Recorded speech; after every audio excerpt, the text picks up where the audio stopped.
잘 오셨습니다 하고 인사하겠습니다.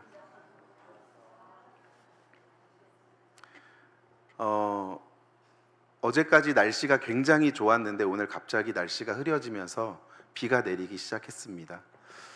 비 오는 굳은 날에도 불구하고 나오신 모든 분들을 환영하고 축복합니다. 또 하나님의 말씀을 나누면서 우리 가운데 성령의 사귐이 있는 귀한 시간이 되었으면 좋겠습니다. 요즘을 살아가는 사람들, 저나 여러분들을 보면 참 바쁜 세상을 살아가는 것 같습니다.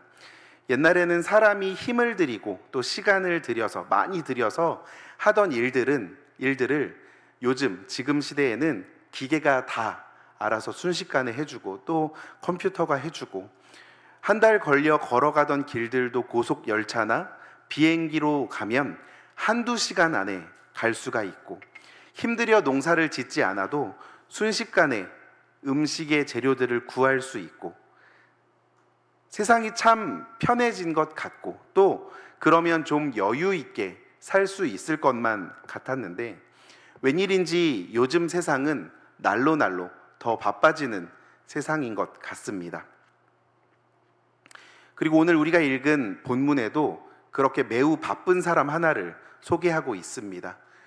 그의 이름은 마르다입니다. 예수님께서 예루살렘으로 올라가시는 길에 어떤 마을에 들어가셔서 마르다라는 여인의 집에 초대를 받으셨습니다. 마르다는 손님 대접을 하느라 매우 분주합니다. 그런데 그녀의 여동생인 마리아는 부엌 일을 돕지 않고 예수님 발곁에 앉아서 말씀을 듣고 있습니다. 참다 못한 마르다가 예수님께 와서 불평을 합니다. 주님, 내 동생이 나 혼자 일하게 하는데 왜 그냥 두십니까? 가서 거들어 주라고 내 동생에게 말 한 번 해주십시오. 그러나 오히려 예수님은 마르다에게 마르다야, 너는 많은 일로 염려하고 근심을 하는구나. 그러나 하나면 족하다.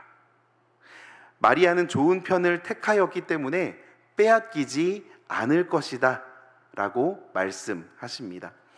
전통적으로 이 이야기는 세상 일로 바쁜 매우 분주한 마르다와 하나님 나라의 일에 집중하는 마리아를 대조하는 것으로 해석을 합니다. 마리아는 영혼의 양식을 추구한 반면에 마르다는 육신의 양식을 추구한 것으로 말입니다. 전통적으로 밥을 짓는 일은 여성들이나 하인들의 일이었습니다. 공부하고 가르치는 것은 남성들과 양반들의 일로 치부되었습니다. 이러한 분업 체계에서 남자들과 양반들의 일인 공부는 귀한 것으로 여겨지고, 여인들과 하인들의 일인 부엌 일은 천한 것으로 여겨졌습니다. 그럼 누가복음에서 예수님께서는 바로 그런 세상적인 관념들을 지지하고 계신 걸까요? 그래서 마리아의 일은 귀하고 마르다의 일은 천하다고 말씀을 하고 계신 걸까요? 그럼 교회에서도 여러 가지 봉사를 하는데 교회에서 가르치는 일을 하는 사람들은 귀한 일을 하는 것이고, 식당에서 열심히 주방 봉사하고 있는 분들은 가치가 덜한 일을 하고 있는 걸까요? 오늘 본문을 잘 이해하려면 예루살렘을 향한 여행이 시작이 되는 지점부터 다시 살펴볼 필요가 있습니다. 왜냐하면 예수님께서 예루살렘을 향해 올라가시는 길에 마르다의 집을 방문하셨기 때문입니다. 누가복음 9장 51절과 52절 말씀을 같이 읽어보도록 하겠습니다. 51절과 52절입니다. 시작. 예수께서 승천하실 기약이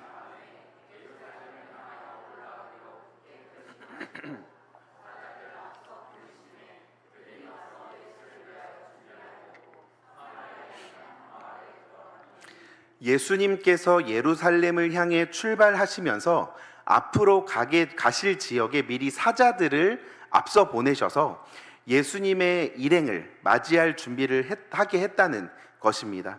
누가복음 10장 1절에도 이와 비슷한 내용이 나옵니다. 10장 1절입니다. 시작. 그 후에 주께서 따로 70인을 세우사 친히 가시려는 동네와 각 지역으로 둘씩 앞서 보내시며, 여기에서도 보면 예수님께서는 사람들을 앞서 보내십니다. 70명씩 70명을 둘씩 짝지어서 35조로 보냈으니까 앞으로 예수님께서 들리려고 하시는 마을의 수를 우리가 정확하게는 알 수 없지만 꽤 많다는 것을 짐작해 볼 수 있습니다. 이제 예수님께서는 예루살렘을 향해서 올라가시는데 그냥 최단 거리를 잡아서 직행으로 예루살렘을 향해서 가시는 것이 아니라 마치 마을버스처럼 이 동네 저 동네를 다 둘러보시면서 예루살렘을 향해서 올라가시는 것입니다. 이를 통해서 예루살렘을 향한 이 여행의 목적은 단지 예루살렘으로 가는 그것뿐만 아니라 갈릴리와 사마리아 전역 여기저기 방문하는 거기에도 이 여행의 목적이 있다는 것을 알 수 있습니다. 사도행전을 살펴보면 바울이 3차에 걸쳐서 전도 여행을 하면서 이 동네 저 동네 다 둘러본 후에 예루살렘으로 올라가지 않습니까? 마찬가지로 예수님도 갈릴리와 사마리아 전역을 두루두루 둘러보신 후에 예루살렘으로 올라가시는 것입니다. 예수님과 바울의 차이는 바울은 자신의 전도 여행을 스스로 계획하는 것이 아니라 그때그때 성령이 이끄시는 대로 갔기 때문에 이 도시를 떠나서 다음으로 어느 도시로 갈지 알 수 없었습니다. 그래서 누구를 미리 보내 준비할 수도 없었습니다. 그러나 예수님께서는 그 모든 여정을 친히 계획하시고 주관하셨다는 것에 여행의 차이가 있습니다. 예수님께서는 이제 예루살렘을 향한 여행을 시작하십니다. 누가복음 9장부터 시작해서 19장까지 이어지는 아주 긴 여정입니다. 오랜 시간이 소요될 것이고 여러 마을을 지나게 될 것입니다. 그리고 그 기간에 먹을 음식과 머무를 숙소도 필요합니다. 그래서 예수님께서는 앞으로 방문하실 마을마다 제자들을 보내셔서 미리 준비하게 하셨던 것입니다. 아마 마리아와 마르다의 집도 그러한 과정에서 예수님의 일행을 맞아 숙식을 제공하도록 미리 준비가 되었을 것입니다. 그렇게 생각해 보면 예수님을 따르는 사람들은 앞에 나온 제자들이나 또 그 주변을 따라다니던 무리들 외에도 갈릴리와 사마리아 전역에 퍼져 있었다는 것을 생각해 볼 수 있습니다. 누가복음 9장 49절과 50절 말씀에는 12제자에 속하지 않은 다른 사람이 귀신을 내쫓는 것을 보고 제자들이 못하게 하도록 막았다는 이야기가 기록이 되어 있습니다. 아마도 귀신을 쫓아낸 그 사람은 보냄을 받은 70명 중 하나였을 수도 있고 아니면 마르다와 마리아처럼 팔레스타인 전역에 퍼져 있었던 무명의 예수님을 따르는 추종자들 중 하나였을 수도 있겠습니다. 이렇게 해서 마리아와 마르다는 예루살렘을 향해 가시는 예수님과 무리를 영접하게 됩니다. 그 일행의 수가 얼마나 된다고 생각하십니까? 최소한 70명이 넘습니다. 오늘 본문은 38절부터 시작하고 있는데 10장 처음부터 1절부터 읽어보시면 10장 1절부터 37절까지의 이야기가 상황이나 사람이 바뀌지 않고 계속해서 이어지고 있다는 것을 알 수가 있습니다.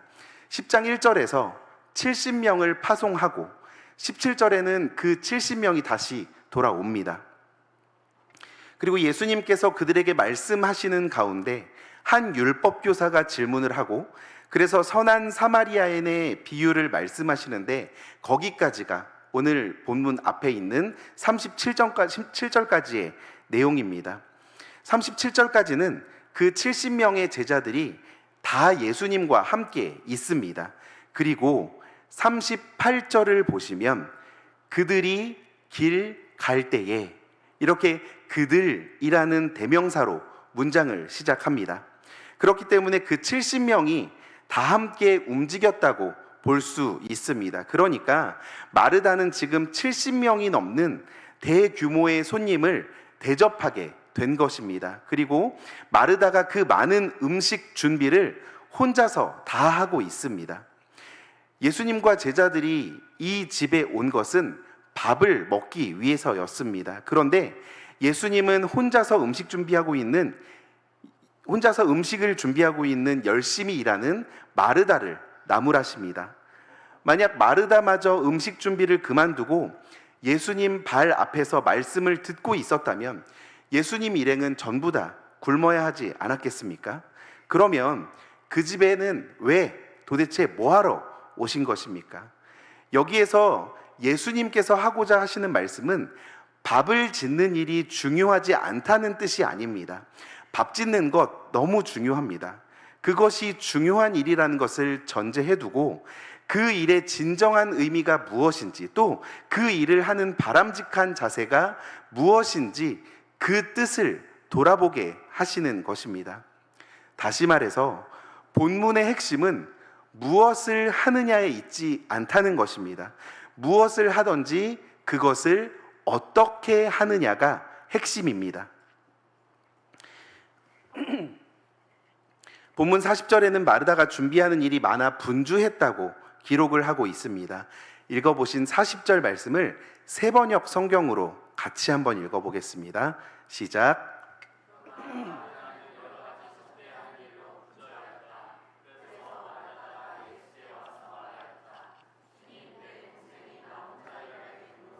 아무렇게 생각하십니까? 가서 거들어 주라고 내 동생에게 말씀해 주십시오. 여기 지금 접대라고 번역된 단어가 헬라어 명사 디아코니아입니다. 그리고 마르다가 예수님께 내 동생이 나 혼자 일하게 두는 것을 생각하지 않으십니까? 라고 말할 때 일하다라고 번역된 동사가 디아코네오입니다. 디아코니아는 섬김을 뜻하는 말로 식탁에 음식을 차려놓고 모셔서 대기하는 행동을 가리킵니다. 누가복음 22장 26절에서 27절을 보면 최후의 만찬의 자리에서 예수님께서는 자신의 사역이 바로 이 섬김이라고 말씀을 하십니다. 또 12장 35절부터 37절까지의 말씀을 보면 종말의 비유에서 예수님께서 자신의 모습을 식탁에서 시중 드는 것으로 비유하고 계십니다.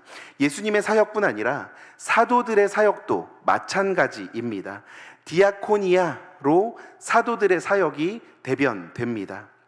오늘 이야기에서 마르다는 바로 그 섬기는 사람, 디아코니아를 하는 사람으로 나타납니다.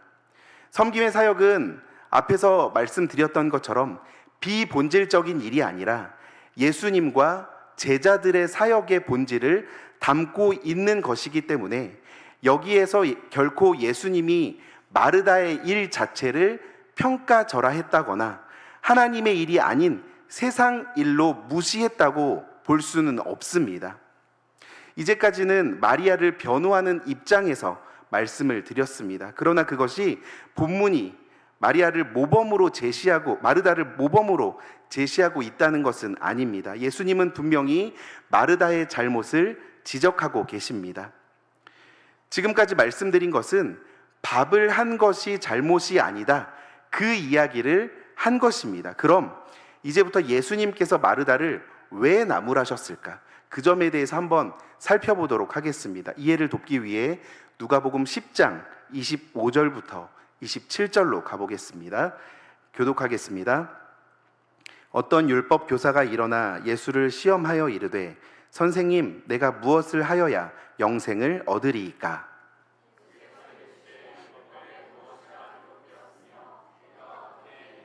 함께 읽습니다.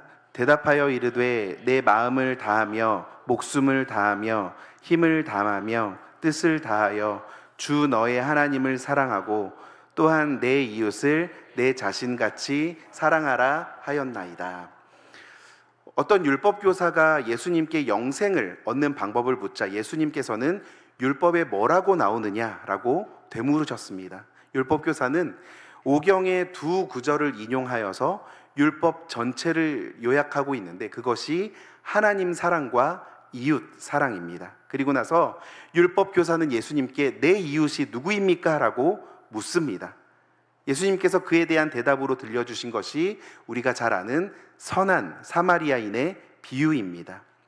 비유에 나오는 제사장과 레위 사람은 예루살렘에서 성전 제사라는 거룩한 임무를 수행하고 돌아가는 길이었을 것입니다. 그런데 그들은 강도 만난 사람에게 마땅히 필요한 것들을 하지 않고 피해버립니다. 오히려 사마리아 사람이 그 사람에게 필요한 것들을 하고 이웃 사랑의 모범을 보여주었습니다.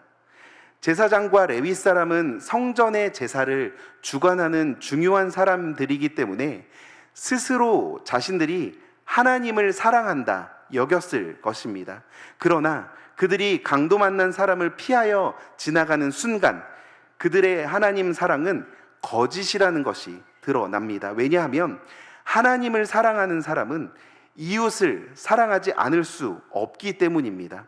하나님을 사랑하는 것은 내가 중심이 되지 않고 하나님이 내 삶의 중심이 되는 것이고, 따라서 하나님을 참으로 사랑하는 사람은 내 중심이 아니라 이타적인 사람이기 때문에 이웃을 사랑하지 않을 수 없다는 것입니다. 이웃을 사랑하는 것은 하나님 사랑의 다른 표현입니다. 이웃을 사랑하는 것이 단순한 자선 행위가 아니라 우리의 신앙의 행동이 되는 이유는 우리의 이웃 사랑을 통해서 하나님을 향한 우리의 사랑이 표현되기 때문입니다. 우리가 이웃을 사랑하는 것, 이웃의 필요를 돕는 것은 단순히 그들을 교회로 이끌어오기 위해서 미끼를 던지는 일이 아닙니다. 우리가 그렇게 생각하는 이유는 이웃 사랑은 본질적인 일이 아니라고 생각을 하기 때문입니다. 그렇지가 않습니다. 이웃을 사랑하는 것 그 자체가 우리 신앙의 행위입니다. 그러나 모든 자선 행위가 다 신앙의 행위라고 할 수는 없습니다. 우리가 어려운 이웃을 돕는 것과 세상에서 복지, 구제 사업을 하는 것이 무슨 차이가 있습니까? 하고 묻는다면 자선 행위가 그 자체로서 신앙의 행위가 되는 것이 아니라 그 속에 하나님을 향한 사랑이 담겨 있을 때, 다시 말해서 하나님을 향한 우리의 사랑을 담아서 예수님께 하듯이 이웃에게 할 때 이웃 사랑은 하나님 사랑이 되는 것입니다. 제사장과 레위 사람의 문제가 하나님 사랑을 이웃 사랑으로 실천하지 못한 데 있었다면 마르다의 문제는 그 반대에 있었습니다. 마르다는 열심히 섬김의 사역을 감당을 했지만 그 섬김에 하나님의 사랑을 담아내지 못했습니다. 마르다는 여러 가지 접대하는 일로 분주했습니다. 41절에는 예수님께서 마르다가 많은 일로 염려하며 근심하고 있다 말씀하십니다. 마음이 어수선하다는 것입니다. 분주하고 염려하며 마음이 어수선하다는 것은 우리가 그 일이 가지는 진정한 목표를 잃어버리고 그 일 자체가 목적이 되고 있음을 보여주는 것입니다. 우리가 감당하는 모든 일들, 그 일들을 통해서 우리는 하나님의 사랑을 표현합니다. 그 일 자체가 목표가 아닙니다. 그러나 우리는 어느 사이에 그 일에 함몰되어지고 너무 분주하다 보니 그 일을 이루는 자체가 목적이 되고 마는 것입니다. 하나님을 향한 사랑을, 예수님을 향한 사랑을 섬김을 통해 표현하는 것이 아니라 어느새 그 섬김 자체가 목적이 되어서 우리의 마음을 나누어 놓고 짓누르고 염려로 가득 차게 만든다는 것입니다. 그럴 때 우리는 일에 지배당하게 됩니다. 내가 일을 다스리는 것이 아니라 일이 나를 다스리게 됩니다. 사랑하는 성도 여러분, 정신없이 바쁘고 분주하게 살아가고 계십니까? 마음이 어수선하고 염려로 가득하지는 않습니까? 그것은 우리가 목표를 상실했기 때문입니다. 개인적으로, 가정으로, 또 직장에서 감당하는 모든 일들, 그 일들은 하나님께서 우리에게 주신 거룩한 사역입니다. 우리는 그 일들을 통해서 하나님을 향한 우리의 사랑을 표현하기 때문입니다. 그것이 그 일의 진정한 목표이자 목적입니다. 그러나 그 목표를 상실할 때 우리는 분주해지고 염려로 짓누르게 됩니다. 일이 나를 다스리게 됩니다. 그것은 단지 세상에서 우리가 하는 일 또는 이웃을 돕는 사역뿐만이 아닙니다. 우리가 드리는 예배, 성경 공부마저도 그 외의 경건 생활이라고 일컬어지는 어떤 행위들마저도 그 자체가 목표가 되어서 우리를 그저 분주하고 염려하며 마음이 어수선하게 만들 수 있습니다. 그럴 때 그 예배는 더 이상 하나님께 드리는 예배가 아닙니다. 성경을 읽고 묵상하더라도 그것은 더 이상 말씀 공부가 아니라 우리의 종교적인 지식만은 늘리는 세속적인 행동입니다. 마르다처럼 목표를 상실하고 나면 모든 일의 중심에 하나님이 아니라 내가 있게 됩니다. 40절 말씀에서 마르다가 예수님께 하는 말을 잘 보십시오. 주님, 내 동생이 나 혼자 일하게 두는 것을 아무렇지 않게 생각하십니까? 가서 거들어 주라고 내 동생에게 말씀해 주십시오. 나라는 말이 3번이나 반복되고 있습니다. 어느덧 내가 모든 일의 중심이 되어버린 것입니다. 나는 이미 일에 대한 지배력을 잃어버렸는데 내가 그 모든 것의 중심에 있으니 그 일이 어떻게 제 길을 찾아갈 수가 있겠습니까? 그뿐만이 아닙니다. 목표를 상실하고 일에 대한 지배력을 잃어버린 사람은 내가 중심이 되어서 예수님마저도 내가 통제하려고 합니다.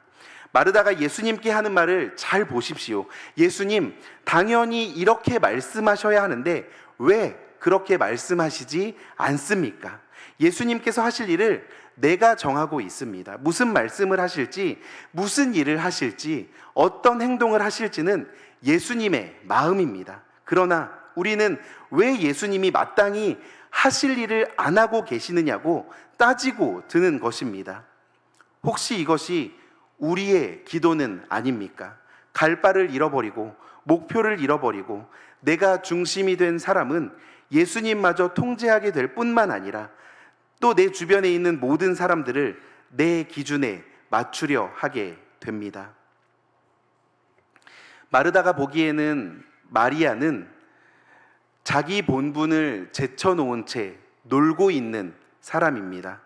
여자가 부엌 일은 하지 않고 남자들과 같이 예수님의 말씀을 듣고 앉아 있으니 말입니다. 그러나 마리아는 놀고 있는 것이 아닙니다.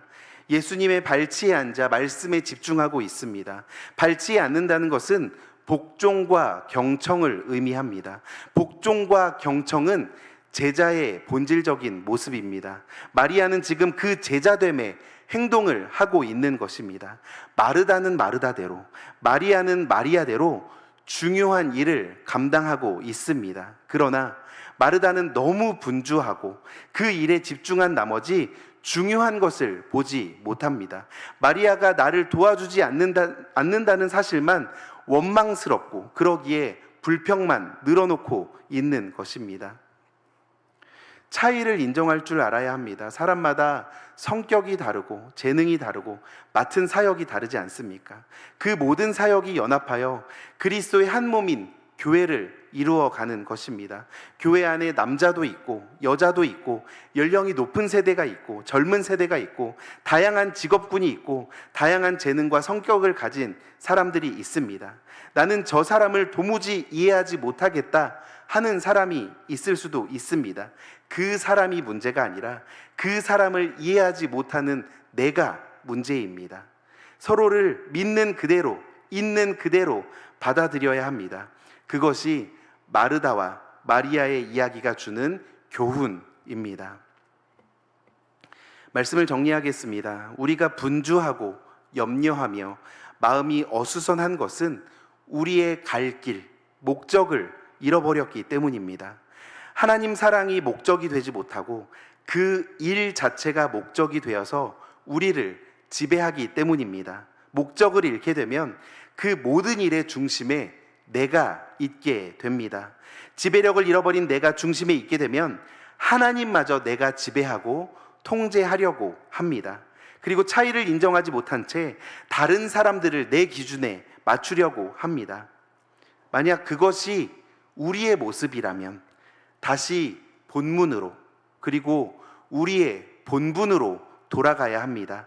예수님께서 보여주시는 해결책은 마리아입니다. 주님의 발 앞에 앉아 그분의 말씀을 경청하는 것입니다.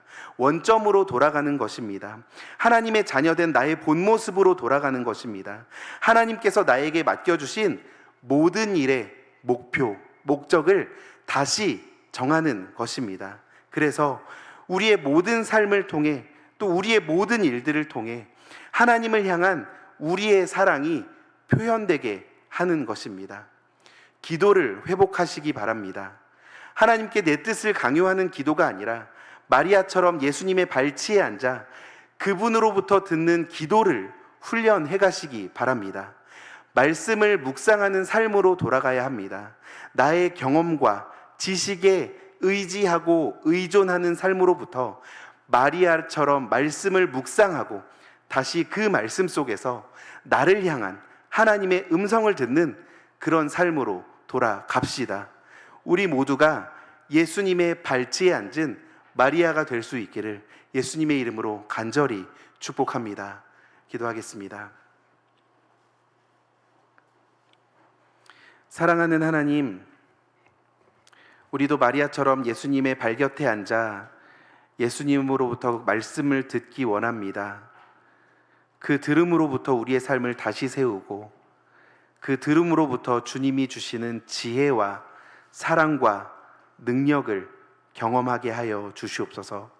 하나님, 우리를 이끌어 주셔서 우리를 인도하셔서 예수님 발치에 앉은 마리아처럼 말씀에 순종하게 하여 주시옵소서. 감사하신 예수님의 이름으로 기도드립니다. 아멘.